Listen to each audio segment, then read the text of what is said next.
Politics can be ugly, and never more so than the last week, but I have to pay great tribute to the First Minister, for I thought in a moment of great stress that he made a speech of great dignity and grace. It was a resignation speech, I think, if we were all in those situations, that we would want to make, and I think it's a great tribute to him. And personally, I've always found him a very warm and generous individual with a great smile and a sense of humour. And I do congratulate him and Nadia for the soon-to-be parents. Again, if he thought he was going to escape the sleepless nights, I think they're about to come back with a vengeance. But it does say something that the leadership of the Conservative Party is more stable than the leadership of the SNP. Now, I'm old enough to remember when Nicola Sturgeon was First Minister, and it's good to see her back in her place this afternoon.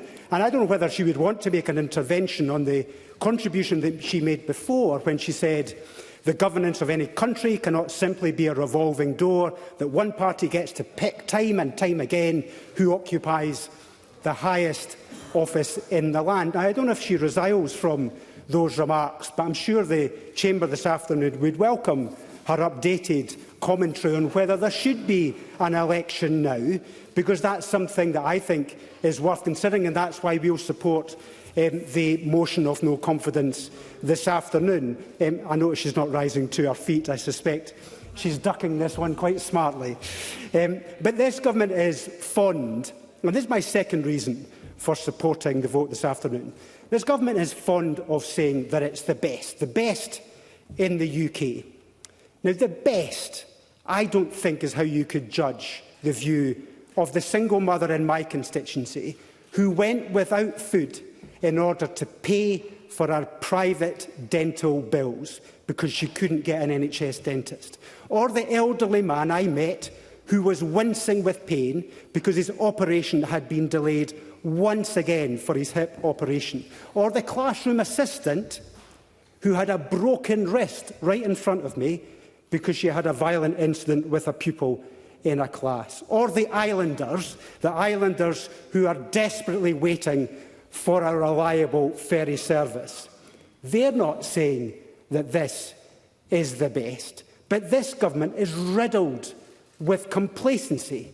It believes that somehow, because we're marginally better on some occasions than the Conservative government, that somehow we should be grateful for the performance of this government. And I think that is the second reason why we need a renewed mandate for this Parliament, and that's why we should have an election.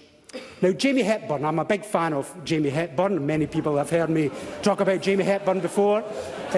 He toils away on his own in private with his civil servants, crafting document after document that absolutely nobody reads, but nevertheless, we've got to give him credit for that. Now, I want to release Jamie Hepburn for the endless torture of this responsibility. For that reason alone, I'm sure everybody would agree that we should have an election.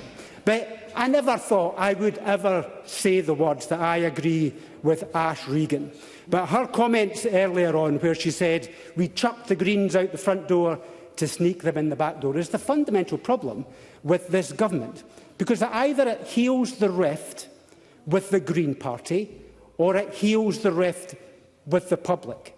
And it can't do both. That was Humza Yousaf's view last week, that the Butte House agreement couldn't continue, that it was dragging down the SNP, so therefore we needed to have that break. Now, but they need the majority, and that's why they need the Greens. So it's not possible to have a mandate in this Parliament, and therefore it needs to be renewed. And for all of those reasons, for the revolving door, for the belief that it's the best, for the case of Jamie Hepburn, if nothing else, but also to heal the rift, we need to have an election.